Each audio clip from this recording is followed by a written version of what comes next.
we have another question. So this is great. We've got lots of Yay! lots of people contributing. So here's Naveed, who says that he has trouble meeting people who initially sounded enthusiastic and ready to, to get going, but then they go cold. And he's wondering whether you've got any ideas for that. Okay, brilliant. And he's a freelance web developer. Okay, fantastic. Love it. Great question, Naveed. Super duper. So the challenges could be in a few different areas. Okay, so the challenge could be, and this is what it's worth you tracking and thinking about the different conversations that you've been having.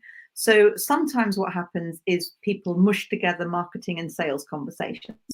So if you if you go to a networking meeting or something like that, and you have a conversation with somebody and they seem really, really keen, sometimes we because we're very excited about what we do, we might start to want to mush together the marketing and sales. So there's a couple of things that happen when we do that. Is number one is we get lots of false yeses because people don't know how to say no. But mainly it can work out, it can become a little bit icky because we haven't had permission to sell yet. But what happens when you create a gap between your marketing conversations, which should only be sort of 10, 15 minutes long each, and then you create a gap between that and your sales conversation, what happens is you can set the context for the sales conversation. So might be something, let's make sure we put 45 minutes in the diary so we can really look at what's going on for you. We could help figure out what your next action steps are. And if they're together, brilliant, we'll get started. And if you need to work with somebody else or do something different, then we'll figure that out if otherwise. So you're helping people get their head around, oh, in this conversation, I'm going to be taking action. So they come prepared, ready to take some action in one way, shape, or form. The next little thing that might be happening is in your sales conversation is if you've not, when we talked about, right at the beginning, we talked about the emotional piece. If you've not really helped people figure out the emotional cost of either taking action or not taking action, they might find it very difficult to say yes and stick to it.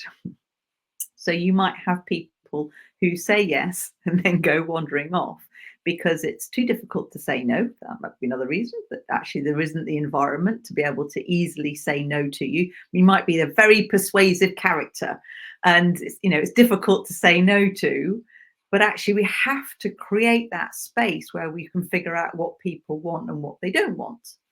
So that could also be what's going on, is that people don't feel safe enough to say no.